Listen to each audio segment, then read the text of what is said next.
ရှင်ဒီနေ့ကတော့ကျမစက်သားကိုစပလင်ရယ်ပြီးတော့တံမျိုးရွက်ရယ်နဲ့စပလင်ရယ်တံမျိုးရွက်ရယ်နဲ့ကြော်ပြမှာဖြစ်ပါတယ်လိုအပ်တာကတော့စပလင်ကိုကျမတို့ထုရပါမယ်မွားနေအောင်ထုရပါမယ်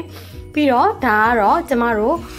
တံမျိုးရွက်ပါโอเคဟုတ်ပြီဒီဟာကိုကျမတို့စပြီးတော့ marinate လုပ်ပါမယ်ပထမဆုံးစားစနစ်နယ်ဖို့လုပ်ပါမယ်စနစ်တော့ကျမလုံးဝမထည့်ပါဘူးဒီမှာကျမစားဇွန်းရဲ့၄ပုံတစ်ပုံထည့်ပါတယ်ကြက်ပေါင်6ပေါင်ပါပြီးတော့ကျမတို့ခနောဇွန်းတစ်ဝက်ထည့်ပါတယ်နောက်ပြီးတော့ကျမတို့နောက်တစ်ခုထည့်မှာတော့ပဲငမြားရည်ကြည့်ပါပဲငမြားရည်ကြည့်ထည့်ပါတယ်နှစ်စုံပါโอเคပါပြီးရင်တော့ဒီကြက်သားကိုတေချာလှိမ့်အောင်နေပါမယ်ပြီးတဲ့အခါမှာအဲ့နောက်မှာတော့ကျမတို့ဒီကြက်သားကိုရေခဲတစ်တာထဲမှာ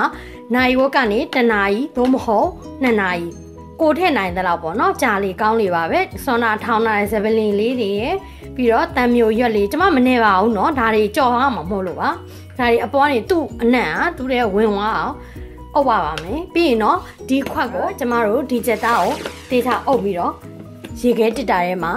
နိုင်ဝက်သို့မဟုတ်1နာရီသို့မဟုတ်ကိုကြိုက်တဲ့အချိန်လောက်ပေါ့နော်ညတိတ်လည်းရပါတယ်နောက်နေ့လုံးမဟုတ်ဒီနေ့တည်းကလုပ်ရင်လည်းရပါတယ်နော်ဟုတ်ကဲ့ပါဆောနာဇပလင်နဲ့နှက်ထားတဲ့ကြက်သားကိုကျမတို့စပြီးတော့ကြော်ပါမယ်ပထမအောင်ဆုံးကျမတံမျိုးရွက်တင်ထားတဲ့တံမျိုးရွက်ကိုအရင်ကြော်ပါမယ်တံမျိုးရွက်လေးတွေ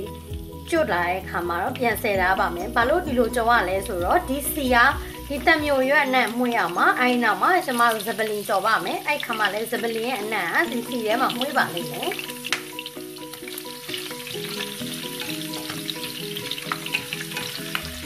2မိနစ်လောက်ပဲကြောရပါတယ်။အဲဒီနောက်မှာတော့ကျမတို့တွေအနံ့လေးကအရန်ကိုစီထဲမှာမှုေးလာပါပြီ။အဲဒီခါမှာဒီရွက်လေးတွေကိုကျမတို့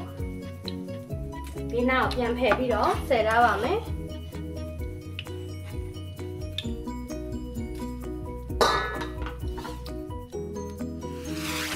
နောက်တစ်ဖက်ကျမတို့ကြော်မှာတော့ဇပလင်မှာဇပလင်လေးတွေပါဇပလင်လေးတွေကိုမှုလိုက်ပါမယ်။ကျမတို့ထောင်းထားတဲ့ဇပလင်လေးတွေကိုဒီလိုလေးတွေမှုလိုက်ပါမယ်အဲ့ဒါမှစပလင်အနံ့လေးအရန်မွေးမှာပါကျွန်တော်တို့စားလို့မရပါဘူးဒီစီအတွက်ကြော်တာပါဒီလိုမျိုးပဲစပလင်နဲ့ခေါင်းမှာချွတ်ချွတ်ကလေးတွေပြအောင်ကြော်ပါမယ်အဲ့ဒါမှသူ့ရဲ့အနံ့စီထဲမှာပါသွားမှာပါစီထဲမှာကျန်ခဲ့မှာပါ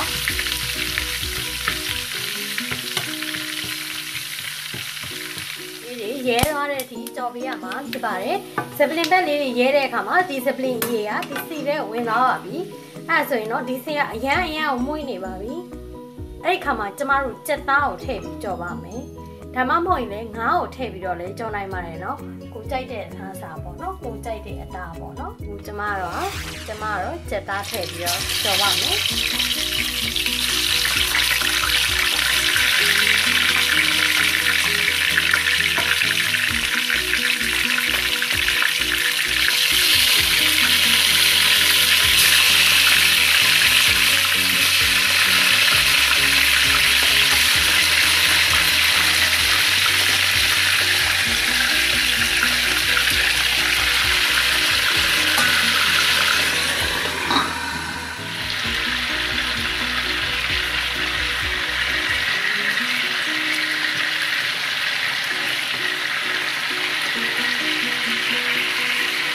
တစ်ဖက်ကိုမကြမ်းလှန်ပေးရမှာဖြစ်ပါတယ်စက်သားတော့ဒ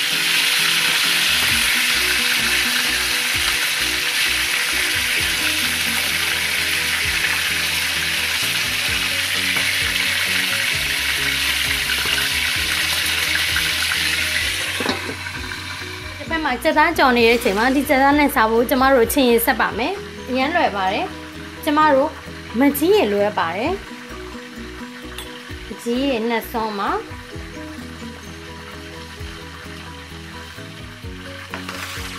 ငရုတ်သီးမုံမှာငရုတ်သီးမုံတစ်စုံမှာတကြားပါကိုကတော့တကြားမကြရင်တက်သားမုံထည့်နိုင်ပါတယ်နော်တကြားတစ်စုံမှာကဲဟုတ်ပြီနောက်ပြီးတော့ငန်းများကြီးပါကဲကျမတို့ရဲ့ ချက်သားနဲ့စားမယ်အချင်းလေး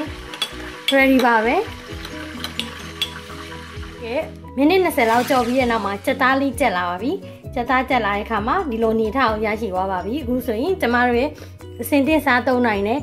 ချက်သားနဲ့ဆပ်ပလင်ကြော်လေးရပါပြီကျေးဇူးတင်ပါတယ်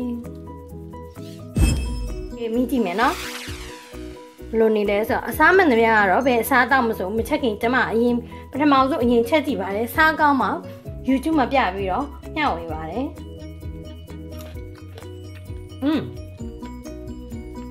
ဒီဟာလေးကချင်းချင်းငငန်းဆက်ဆက်လေးချက်သားလေးကစပလင်နဲ့လေးမွေးနေတယ်အဲ့တော့အကုန်လုံးကအနေတော့ပါပဲကျေးဇူးတင်ပါတယ်ဘိုင်ဘိုင်